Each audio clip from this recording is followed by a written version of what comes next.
vendredi 31 octobre 2014. Madame, Messieurs, bonsoir et surtout merci de nous avoir choisis pour vous informer. Soyez tous les bienvenus à cette édition du journal. Donc tout de suite, voici les grands titres au sommaire de cette édition du journal. Cette maison rasée puis incendiée, ça s'est déroulé ce vendredi 31 octobre 2014 dans la commune Katouba.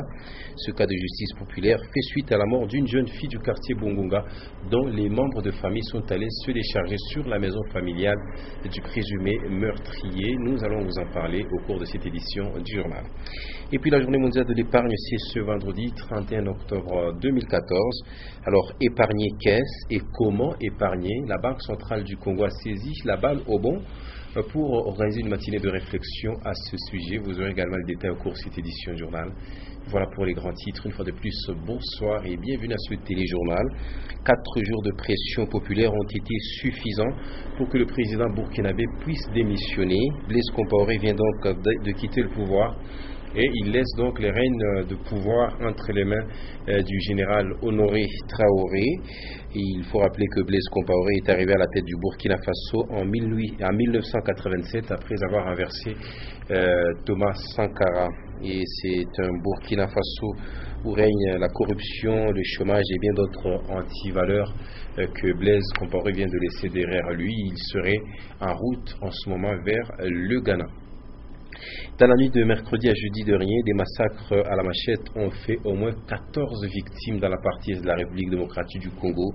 Le président de la République, Joseph Kabila, qui séjourne à Béni, a eu un entretien ce vendredi 31 octobre 2014 avec différentes couches de la population de cette partie de l'Est congolais et il leur a proposé quelques pistes de solutions pour une paix durable dans la partie Est de la RDC.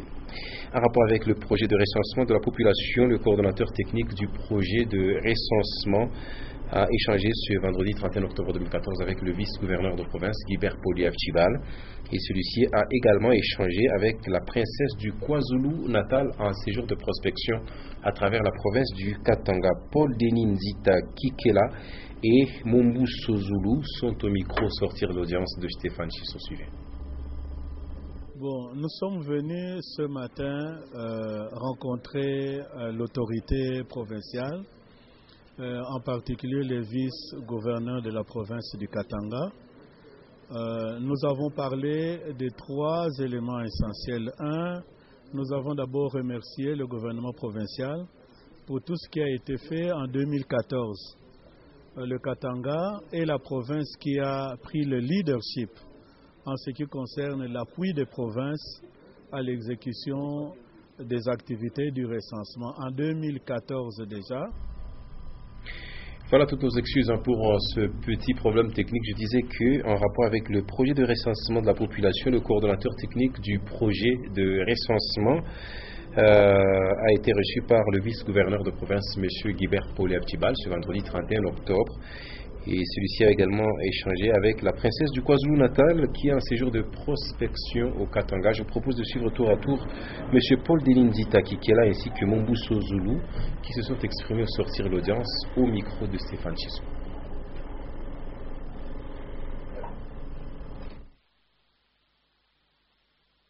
Interventions.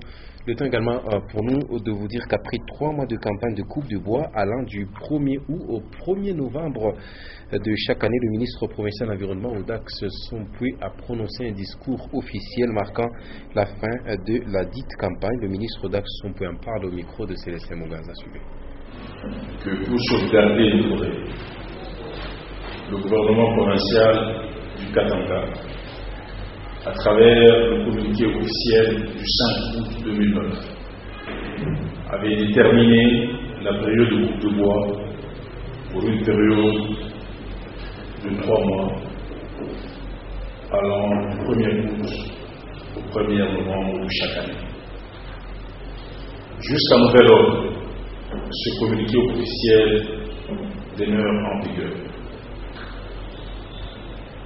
Aussi, j'invite tous les usagers de bois de chauffage ainsi que les exploitants artisanaux de bois d'œuvre de s'y conformer strictement.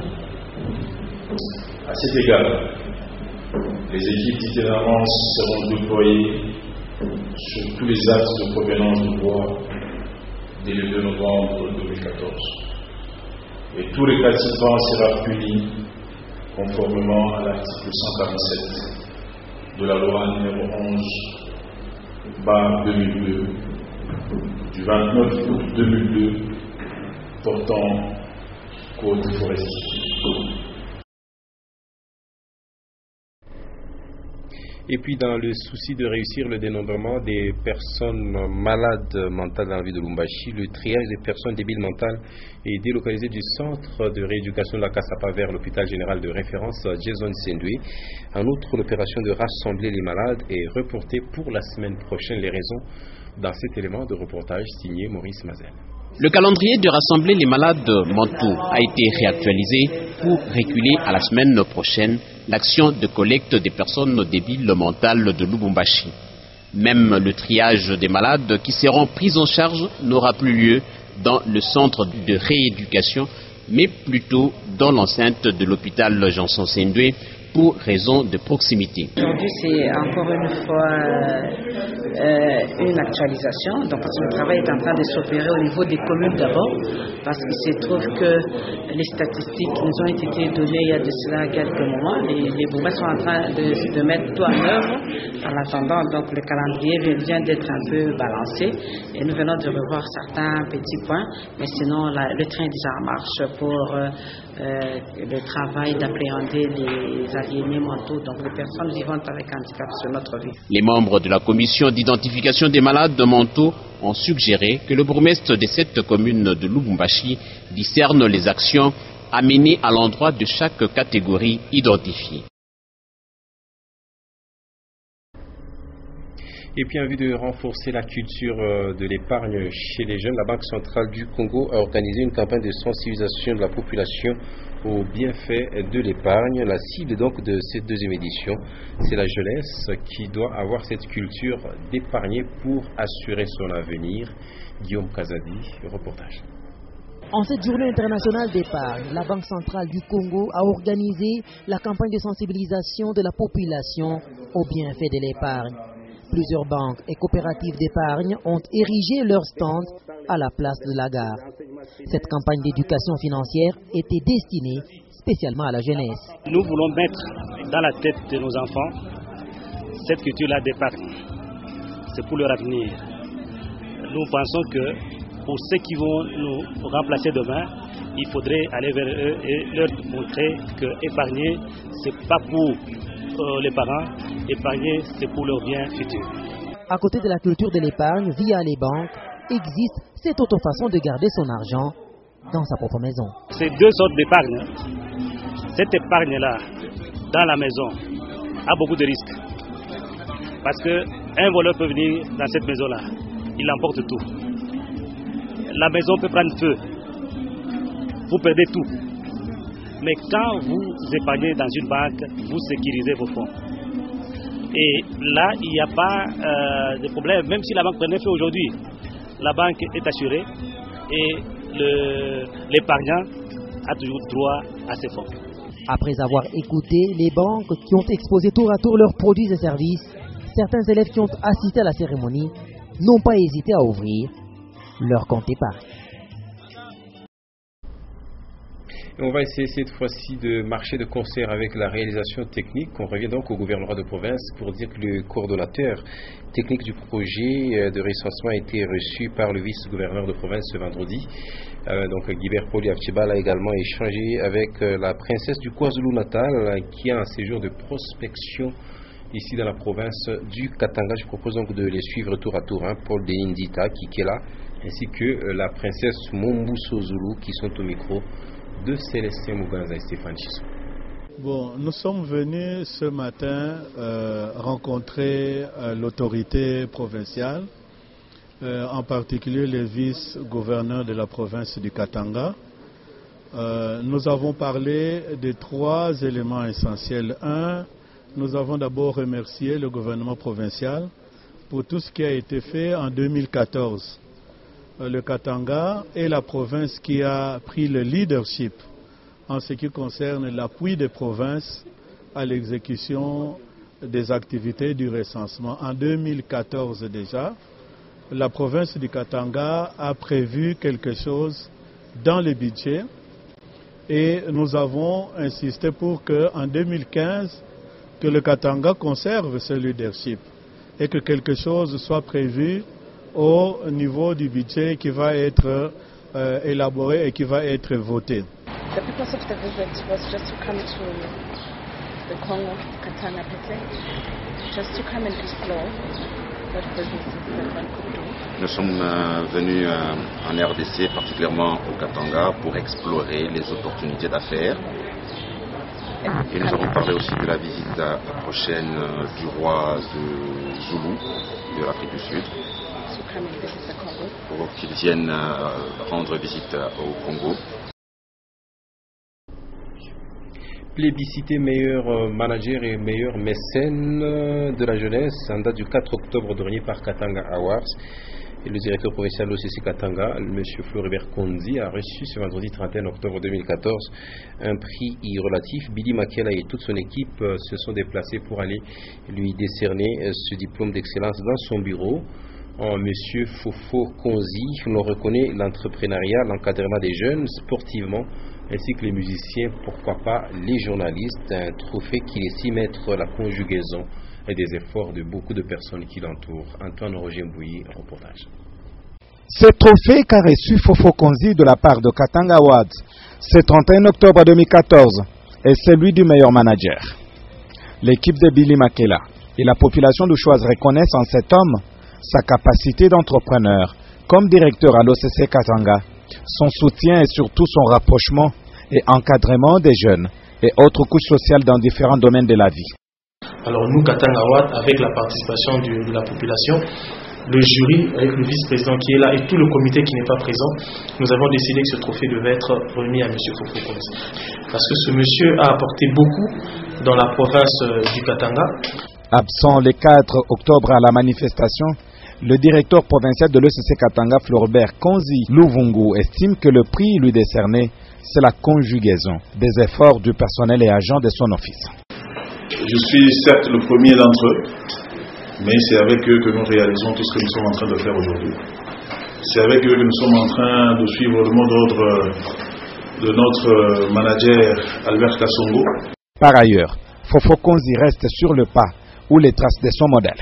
Nous-mêmes, nous avons été à un certain moment encadrés par des mécènes. Donc nous sommes derrière le chairman Moïse Katumbi Chapwe, qui nous disons merci.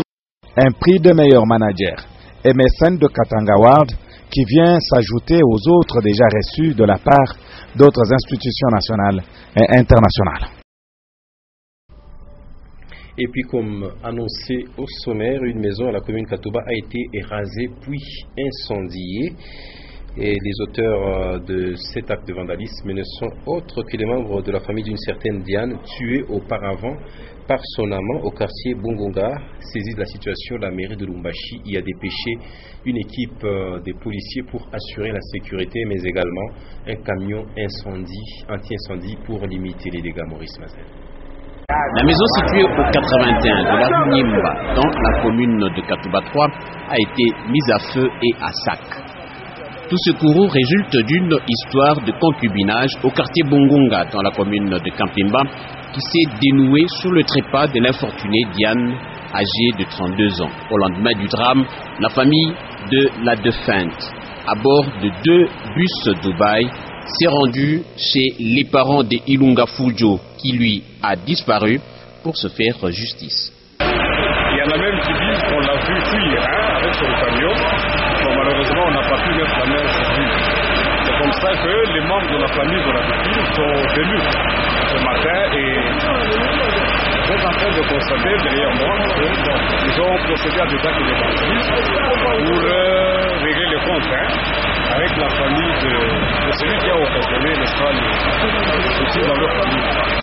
Informé, le maire de la ville, Jean-Oscar Sangouza Mutunda, a disponibilisé vite le camion anti-incendie. Sur le terrain, quelques éléments de la police nationale congolaise étaient sur place pour éviter tout débordement. Le corps de Diane serait gardé au funérarium de l'hôpital Janson Sendwe. Et sachez également que M.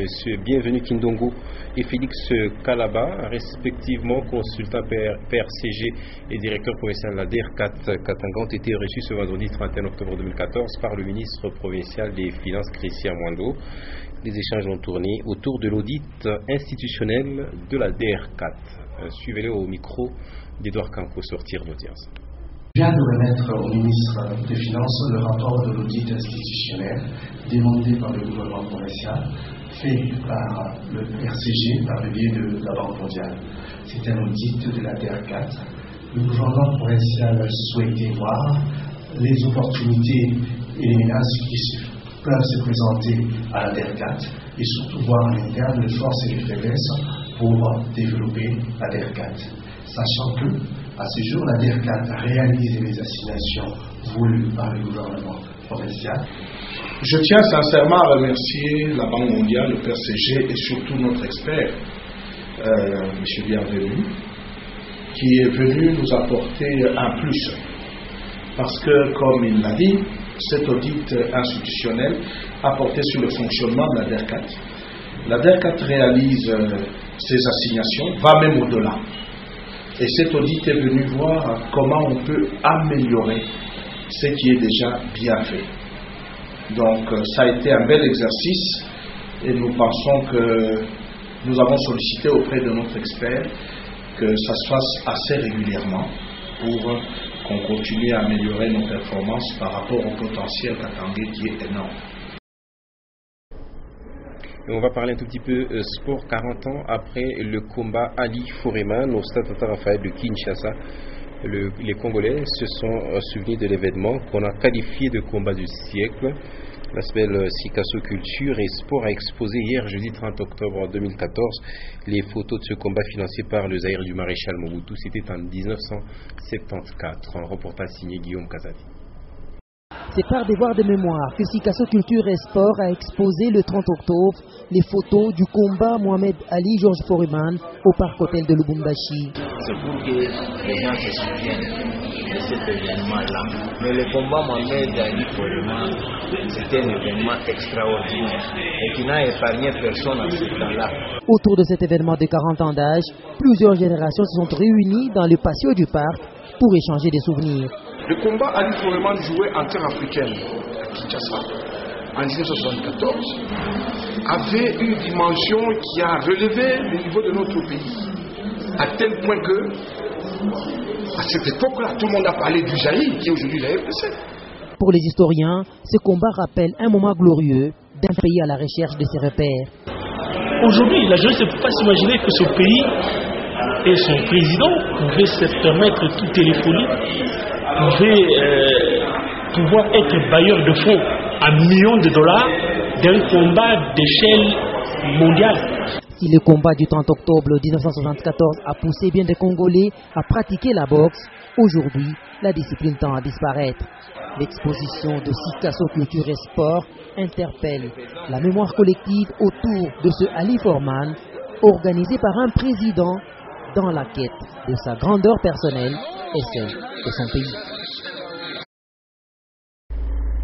Voilà, on était en train de se rafraîchir la mémoire par ces belles images tout à fait historiques, madame, messieurs, sur la cette édition du journal, et c'était pour nous un plaisir de vous la présenter. Merci aux équipes rédactionnelles et réalisationnelles qui m'ont aidé à abattre ce travail. Avant de se quitter, voici le rappel des principales articulations. Nous vous avons parlé de cette maison rasée puis incendiée. Ça s'est déroulé dans la commune Katouba ce vendredi 31 octobre 2014. Ce cas de justice populaire fait suite à la mort d'une jeune fille, la nommée Diane au quartier Bongonga, dont les membres de famille sont allés se décharger sur la maison familiale du présumé meurtrier. Vous avez eu tout le contour avec Maurice Mazel au cours de cette édition du journal. Et puis on vous a également parlé de la journée mondiale de l'épargne. On vous a parlé ce que c'est l'épargne, et puis la Banque centrale du Congo a saisi la balle au bon pour organiser ce vendredi 31 octobre 2014 une matinée de réflexion sur l'épargne. La cible était la jeunesse qui est appelée à épargner pour assurer son avenir. Fin complète cette édition, mesdames, messieurs, une fois de plus. Merci d'avoir été de notre retour d'actualité à 21h, les news en français bien sûr, et puis à 23h, Patricia Naïsmo Okabeya pour les infos d'Ornière ce vendredi 31 octobre. Excellente suite de nos programmes sur Nyota Télévision. À toutes et à tous, au revoir.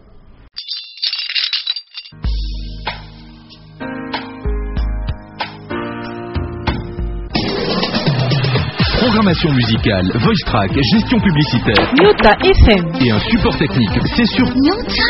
Écoutez, c'est une nouveauté.